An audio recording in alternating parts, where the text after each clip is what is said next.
Hello student, हमने पिछले video में बात की थी किसके बारे में, सस्टेनेबल डेवलपमेंट के बारे में।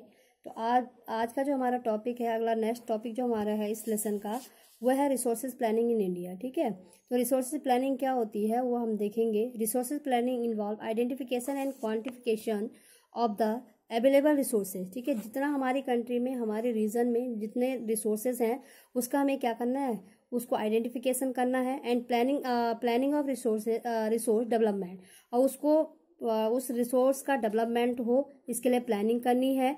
That would be consistent with overall national development plan, और उसको जो ओवरऑल नेशनल डेवलपमेंट प्लान है उससे हमें क्या करना है, उसको जोड़ना है। ठीक है, in a country like India which has enormous diversity in availability of resources, हमारे जैसे वास्ट कंट्री में, हमारे जैसे कंट्री में यहाँ पे बहुत सारी पॉसिबिलिटीज है, इनॉर्मस डाइवर्सिटी है रिसोर्सेज की। There are some region which are considered self sufficient in term of resources, कुछ हमारी कंट्री के ऐसे भी रीजन है जहाँ पे बहुत सारे रिसोर्सेज है वो सेल्फ सफिशिएंट है रिसोर्सेज में। And there are other which has acute shortage of some vital resources, लेकिन कुछ ऐसे भी रीजन है हमारी कंट्री के, कुछ ऐसे भी पार्ट हैं जहाँ पे एक्यूट शॉर्टेज है रिसोर्सेज की।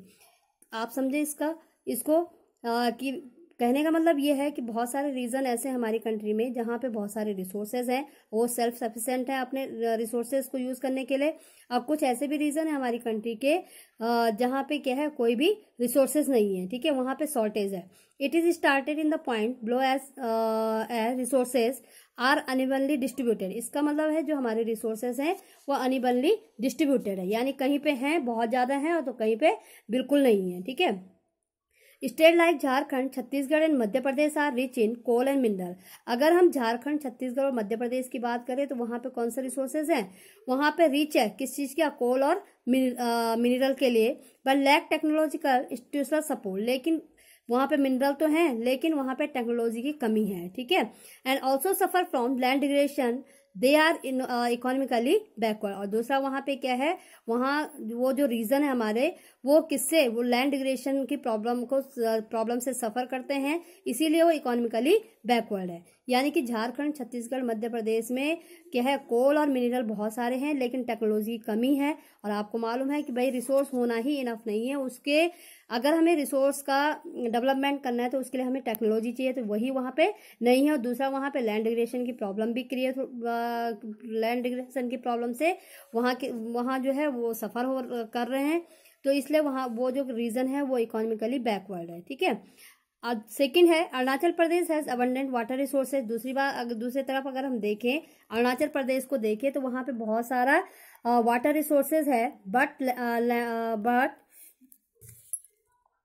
Lakhs in infrastructure development. और वहां पे भी वही दिक्कत है, वहां पे वाटर तो है लेकिन जो टेक्नोलॉजी उसमें यूज होनी चाहिए, इंफ्रास्ट्रक्चर डेवलपमेंट होना चाहिए वहां पे, वो उसकी वहां पे कमी है। ठीक है, थर्ड है Rajasthan is well endowed with wind and solar energy. इसी तरह राजस्थान जो है वहां पे इनॉर्मस सोलर और विंड एनर्जी है, बट लैक्स वाटर रिसोर्सेज, लेकिन वहां पे वाटर की कमी है। ठीक है, विंड और सोलर तो एनर्जी तो बहुत ज्यादा है लेकिन वहां पे पानी की कमी है। ठीक है, तो कहने का मतलब ये है कि बहुत सारे रीजन, कोई रीजन किसी में रिच है तो कोई रीजन किसी चीज में रिच है। ठीक है, अगला पॉइंट हमारा है some state like Punjab, Haryana है पुअर रिसोर्सेज। ठीक है, इसी तरह से पंजाब है, हरियाणा है, वहां पे क्या है, बहुत ज्यादा रिसोर्सेज नहीं है, but they are economically developed, लेकिन वो फिर भी क्या है, इकोनॉमिकली डेवलप है। ठीक है, यानी पंजाब हरियाणा में रिसोर्सेज की बहुत ज्यादा रिसोर्सेज नहीं है, पुअर रिसोर्सेज हैं, लेकिन फिर भी वो क्या है,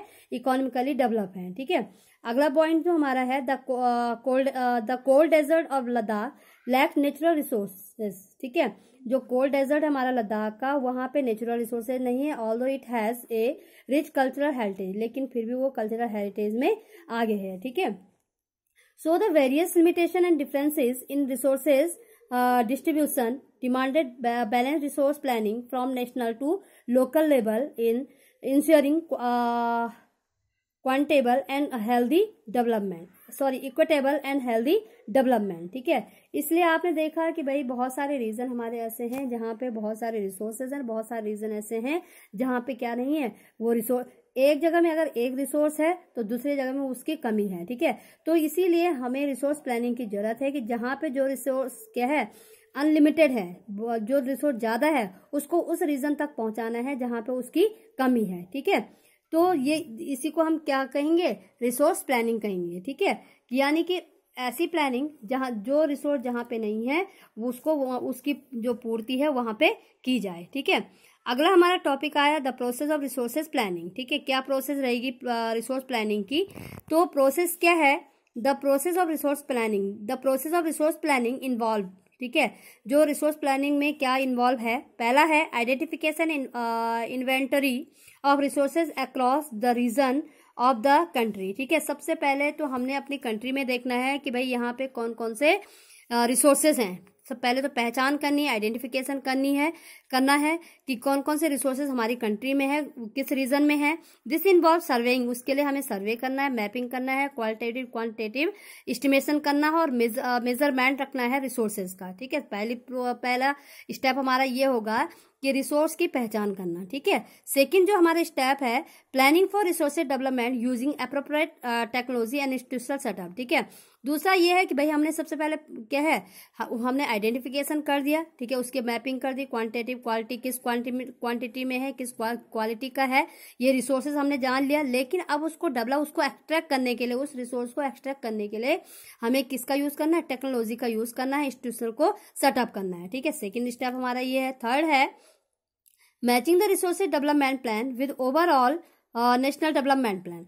अब जिस जगह से आपने रिसोर्स को आइडेंटिफिकेशन किया है, उसको एक्सट्रैक्ट किया है, उसका डेवलपमेंट जो प्लान है उसको overall development national development plan से उसको मैच करना है, ठीक है।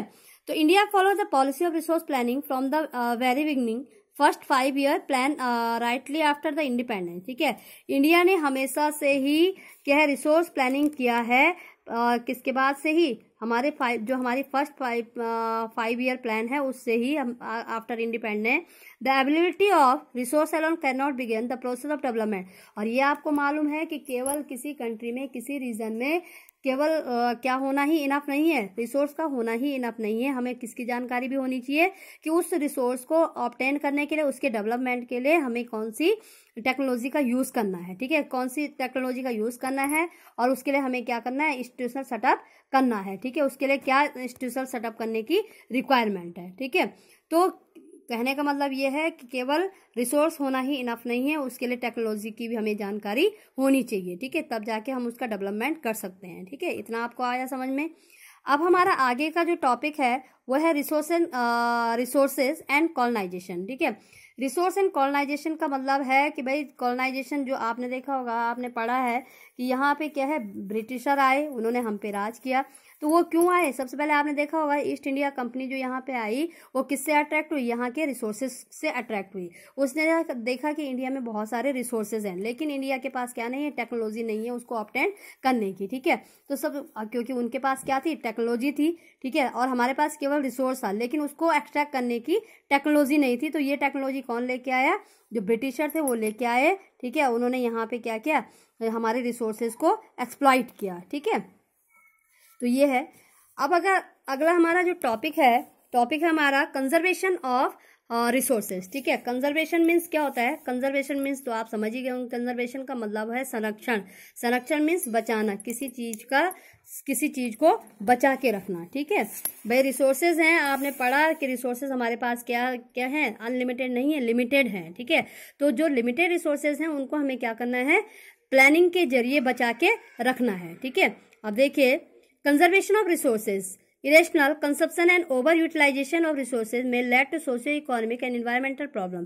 अब जो हम क्या करते हैं, इनॉर्मस जो बिना किसी प्लानिंग के हम लगातार जो रिसोर्सेज का क्या करते हैं, ओवर एक्सप्लॉयटेशन करते हैं, उससे बहुत सारी इन्वायरमेंटल प्रॉब्लम क्रिएट होती हैं। Resources conservation at various level is important, ठीक है। जो रिसोर्सेज कंजर्वेशन है वो इम्पॉर्टेंट है अलग अलग लेवल पे, important to overcome this problem, तभी जाके इस जो इन्वायरमेंटल प्रॉब्लम है उससे हम बच सकते हैं।